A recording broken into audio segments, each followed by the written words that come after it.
Hello. So today we are going to be discussing the question of should I be investing in PPC or SEO or perhaps even both? So, Adam, what are your thoughts on that question? I think it really depends on the business a lot of the time, just purely based on the fact that depending on product margins, depending on pricing, and depending where your business is at the minute in terms of if you've invested in SEO in the past or more in Google Ads and kind of PPC, it's a very hard one to kind of give a single yes or no answer to. I think the answer is always going to be both is the ideal. But for limited budgets and for small companies, it really depends on your market and your audience. I think SEO's got a great potential for kind of high volume, low order.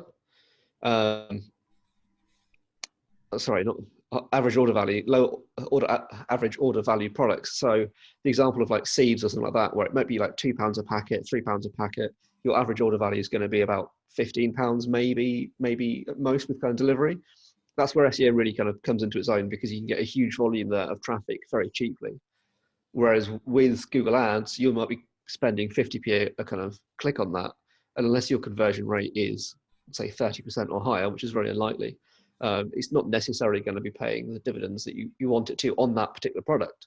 But then if you're a retailer that's selling bird tables or garden benches or something like that, that is kind of adjacent to that industry, it can be far more profitable because it's too competitive to bother with SEO, but then you can actually you can afford to because the volume, the margin is there for you on that higher value product that might be £300 or so. I That's very suppose it important. depends what else comes into the basket, doesn't it? I think it's looking across the whole basket as opposed to per product.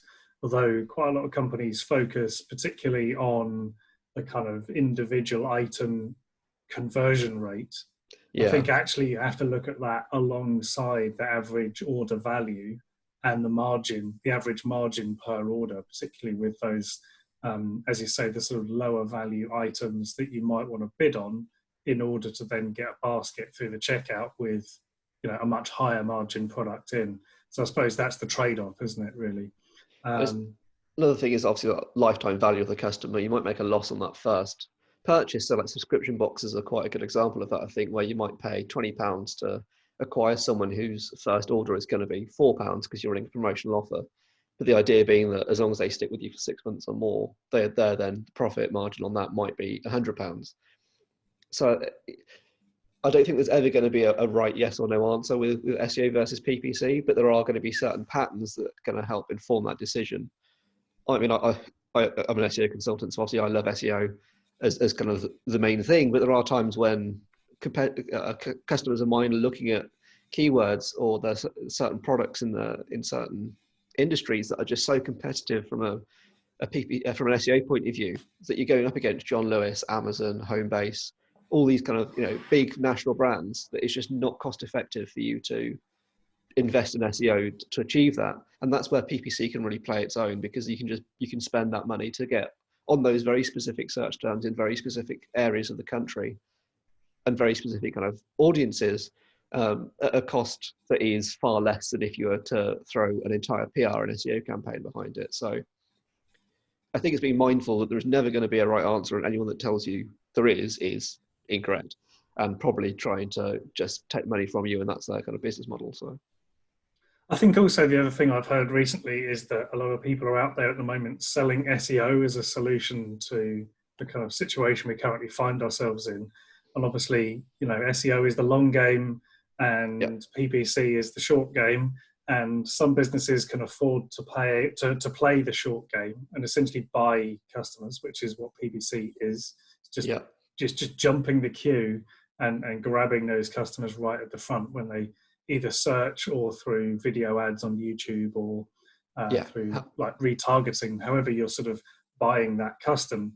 But then the SEO obviously consideration is obviously a lot longer. So yeah, I think for anybody who's looking at SEO now as a solution, I think obviously we need to be thinking a bit longer term. What sort of time frame would you be thinking we'd be looking at for an SEO payoff if we were to start making some good content now? I think as always, it depends. It's the classic example here, but I would say If you're lucky, 3 months. If you're unlucky and have got budget, 6 months. Just because there's so many moving parts to this. It's not like a Google Ads campaign where I think it's quite a contained thing with Google Ads where you can go, right, these are the keywords we want to target. This is the advert we want to run. Here's my budget. Those 3 things, you can then have it in an afternoon set up. SEO is far more about looking at the user journey and looking at the website as a whole. So it might be we want to write blogs, and it's then, well, where do those blogs sit in the overall website? Do they sit on the homepage? Do they sit in their own kind of blog section? Do they sit on the product pages in terms of linking, etc.? And what other issues might your site already have in terms of backlinks, for example, where if your site is brand new, it's going to take you 12 months or more to kind of reach those terms, purely because you've got to build out that authority and trust and everything in the industry as you would as a human business kind of thing. It's a slow process, but that can be quite off-putting for a lot of companies. But the benefit is that in that 12 months, if you're in a strong position, it's very hard to dislodge you if you've done it really well. And the scale and volume of traffic is far beyond what you'd ever be able to afford on PPC. So an example this week with obviously all of the changes in people buying online far more, we're seeing averages of, for certain search terms here, between 6 and 12 times increases in traffic. So there's very few companies, I think, that would be able to afford and respond quickly to manage that kind of increase in traffic increasing cost of Google Ads to achieve that traffic. To say to someone, right, we're going to 10 times your marketing budget for this month. We don't really know if it's going to work or not, but there's increased demand. That's still going to take a bit of time lag to kind of have that conversation and get it approved. With SEO, if you're in that number 1 spot already, or even top 3, you're going to kind of win that traffic quite easily. And see the benefits of it, I think, very quickly. And that's kind of where the benefits are, is when you do see that change in behavior, that change in what's the word? Not a theme, but like that kind of popularity upsurge. There is a word for it that's going to come to me in a minute.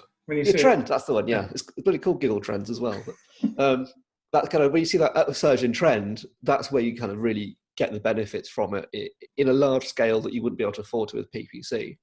But conversely, then, if you are running a very bespoke and a very niche product that not many people are searching for or aware of, you can target PPC far easier. So then you can just kind of go, we only want to target 10 people a month on this one term at £5 a click, and that's done. That's nice and tidy. So we have a couple of clients that we're running ads for, and those are very specific terms. We have a budget that's way larger than the spend. So there's that customer's often sitting, waiting for that buck in the trend of that sudden, it's relating to storm damage. So whenever the weather gets bad, they spend a lot more on ads, but then they get a lot more work. So those ads are sat there waiting to spend, if you see what I mean.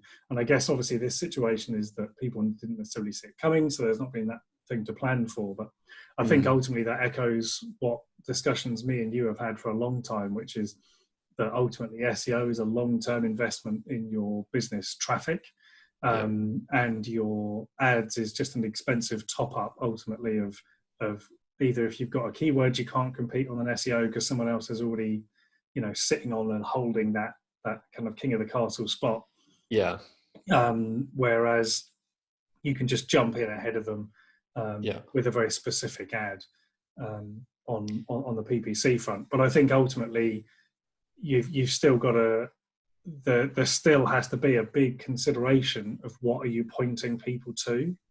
I think that's what a lot of people overlook. They just think that SEO or PPC is perhaps some kind of magic bullet that's going to solve the problem, and then actually you go to do some SEO work on the site and you think, hang on, your add to cart button is in the wrong place, and you haven't got a product description, and there's no sizes and there's no weights, and actually all of the behind the scenes work still hasn't been done. So actually SEO isn't going to save you, and PPC is a very expensive bounce. That's an expensive way to find out that your checkout doesn't work, is by spending a couple of £1,000s on ads. So have you got any tips that people could use maybe to sort of look at their product pages? Are there a couple of things you often see? I think, and this is across all industries, so this is both across e-commerce as well as service-based companies, is and I do feel like I hit my head against the wall quite a lot with this, is people just don't think of their customers when they're writing those pages. They're thinking of their business.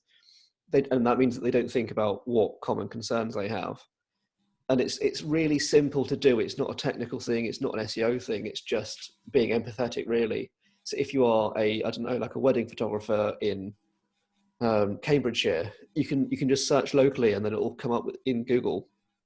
If you search the terms that you're looking for, it'll then bring up like other people also ask. It might be, how much does it cost?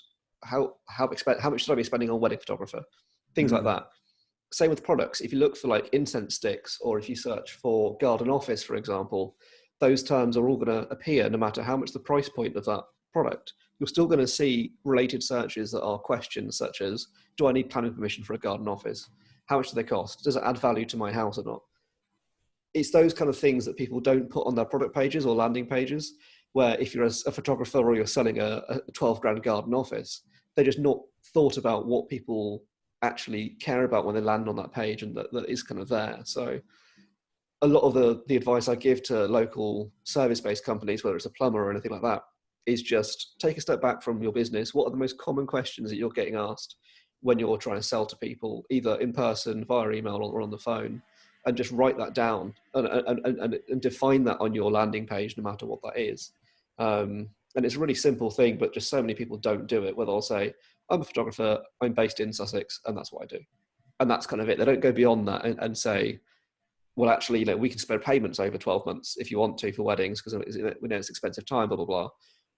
Or we can do here are the different packages we have. And it's just addressing those concerns in a thoughtful way that, as you can. That isn't salesy. I think it's just being genuinely useful. Yeah, so I think it's sort of balancing that question and information versus actually signposting people to make the purchase. Because I think that's something we see a lot, is people almost do the opposite of what you were just describing. So there's like two camps. There's the people who've gotten very little information that's relevant to the customer. Then there's someone else who's written reams and reams of amazing content, which is SEO gold. But they forget to put a purchase button in, or to get in touch, or they forget to actually say what it is. Like I read a blog a few weeks back, and it was probably maybe a 5 or 6 minute read, like quite a long bit of content. And at the bottom was just the copyright footer. Right. I was like, wow, you had me, but now what do I do? And it's like, had they have said, sign up to my newsletter if they didn't have an e-commerce product, for example, or there was no kind of, like, if you want to chat more about this, get in touch, or I couldn't even subscribe to the blog. It was that sort of just vacant of anything else. Yeah. And you just think, wow, that's that, I mean, that was one person, but if you look at your traffic and you're not, and you're getting hundreds of people on that page and you're not doing anything with it, it feels like a wasted opportunity. So I think particularly with e-commerce, that can be a balancing act between allowing someone who's like done their research, knows what they want, just wants it in the basket, but then also people who are doing the research and then kind of umming and ahhing, maybe doing a bit of price comparison. I think that's also something I've seen work quite well from an SEO point of view, is comparing what your features with what other things are offering, because you can use their terms on your page legitimately and compare what the offer is. So you can help someone do the product side-by-side comparison without having to open another tab and lose them to the distraction of the internet. Well, I've done exactly that for a client of mine that sells kind of bikes, essentially. So quite a technical product where people will find brands and then will search for X versus Y. So we created a landing page, or just a very simple one-page thing that was is basically a table that is X versus Y, so that when people are searching that, we come up first and we get them back onto our website, and then they might start browsing and continuing on their journey down that. Because again, it would have just been useful at that point. It is a little bit cheeky in that we're trying to kind of win them at that point, where they might be looking for like an independent resource, but it doesn't really matter too much as long as they're finding the information that they need. Absolutely, yeah. So to wrap up, what would you say would be your one SEO tip for people who are looking to do something about their SEO at the moment? God, the one tip, I think it would be, Oh, there's so many to choose from. I think it would be just try and answer more questions naturally on the site. I think that's the one thing that it helps so many different factors. It helps you earn links naturally if you do it well. It helps just pad out your pages to be longer, which helps naturally with SEO. But even ignoring SEO, it just helps conversion rate with you being more useful. So yeah, I'd say go away and just think about what your customers are actually concerned about. Talk to your customer service team, for goodness sake. Ask them what common questions there are and work that into your page copy, whether that's your landing page or your product page.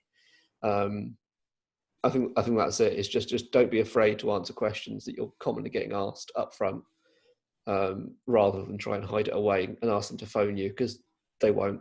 No one phones people anymore. Just answer it beforehand. Yeah, yeah, it's really good. I think that's sound advice. I think from a sort of ads point of view, I would sort of build on that by saying, look at what your conversion rate is on your different keywords, see what people are clicking on, what people are not clicking on, but also then compare that to your organic search engine results. Are you actually just paying to sit above yourself at number one? Yeah. Or are you paying to sit above your competitor at number one? Can you be more specific with the search terms? And if there's something that's costing you an absolute fortune for paying those clicks, can you create some content that will get you those clicks for only the investment of the SEO rather than every time? Yeah. So yeah, I think doing some keyword analysis would be good. But I think it's at the same time as well, I think from an SEO point of view, is don't be afraid to give up almost and just go for PPC.